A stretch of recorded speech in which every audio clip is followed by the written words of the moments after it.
What are your thoughts and emotions after, the way the opener went Sunday, and for you guys to come back and show resilience on a short week the way you did tonight? It's always about where your feet are at. So we were only worried about this week and executing. We knew what we needed to work on. And we came out and offensive line played unbelievable. Can't say enough about that. And our two backs, 200 rushing yards, no sacks. That protection stuff goes for everybody. That goes for receivers getting their depth, doing the right thing, getting the ball out on time. So that was a team concerted effort. Jake Crowder, you have our next question.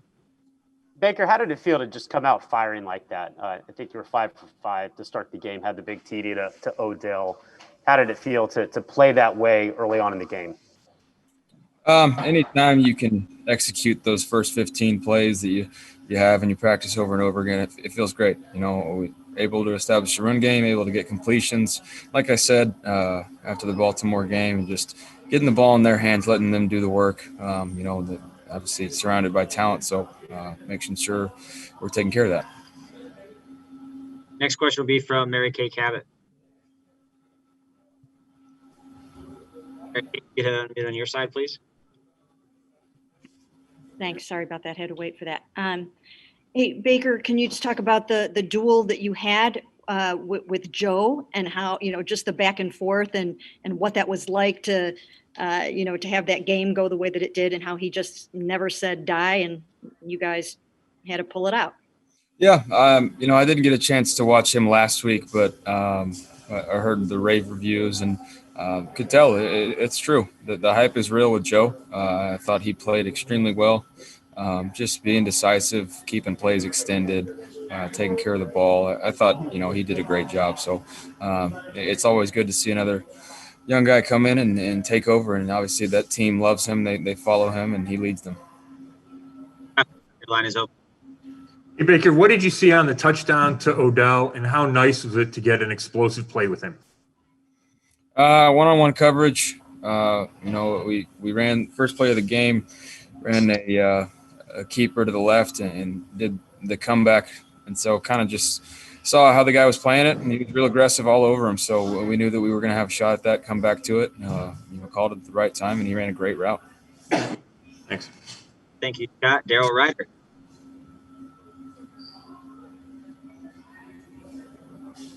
Hey, Baker, could you talk about the night that you got from your two running backs, 200 yards on the ground? I don't think you could have drawn up a better running game, and just how much that helped you in the passing game do it you were able to do. Yeah, no, I think it starts up front. We said that all week, but the offensive line played great. Those were some big holes, and those guys weren't going down by just one single guy. So it's a great effort by both our offensive line and our running backs. Those guys are real special. So that shows what we're capable of when we get that run game going. To Nate Ulrich. Hey, Baker, I know you were talking about the fans earlier this week, and you said it better be a rowdy 6,000. What kind of difference was it from, going from no fans to this? And do you think it actually was a factor at all, or was it just fun to see people, or what was it like? I thought the atmosphere was great. I truly do. I thought they were loud for, not having as many people as they probably would want to pack in there. But I thought the atmosphere was great. It's always fun to play under the lights in a night game, but having that atmosphere with those fans getting rowdy was great. Jake Crowder, your line is open.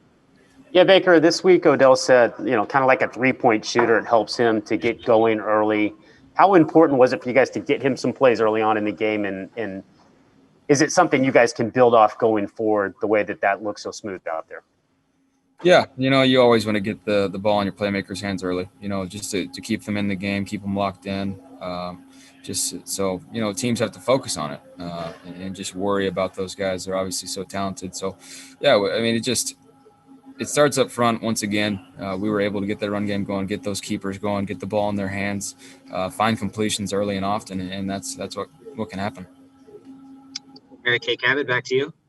Hey, Baker, it looked like right from the start, you kind of got your confidence going with, the play action and the boots and all that kind of stuff. And it just seems like it grew from there. Does that aspect of your game kind of really get you going? Yeah, I think anytime, in any offense, you can run the ball like that and then marry up the pass game with it and make it all look similar, you're going to have success. So my job is just to get the ball in their hands, and when we're calling plays and able to run the ball like that, it's easy. Anthony Postball, you have our next question.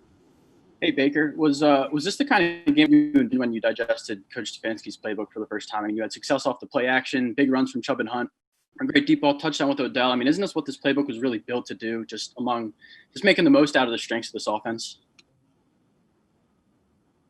Absolutely. I thought we, made the most of the strengths of our players as well. We were physical up front, took our one-on-one shots and found completions to the guys underneath, and just kept the chains moving. We did a good job of not falling behind too far. Besides the one intentional grounding and then the pick in the red zone. But other than that, keeping the chains moving is what this offense is all about. All right, we'll take three more. Scott Patrick, Nate Ulrich, Daryl Ryder. Scott, your line's open. Hey, Baker, how nice was it to get Kevin his first win? And did you guys do anything special in the locker room?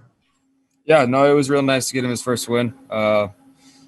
He works extremely hard, and it was just a good team win for us. We had to play 60 minutes because they never gave up. They kept fighting, so we had to keep going. But yeah, we gave him a game ball in the locker room, but it's back to work. Thank you. Scott, Nate Ulrich. Hey, Baker, obviously in that third quarter, Kevin was aggressive there and went for it on 4th and goal. And, Chubb got stopped, but Myles Garrett with a strip sack to give it right back to you. Just how big of a turning point was that? And what do you think of Myles coming with a big play everybody expects him to make? Yeah.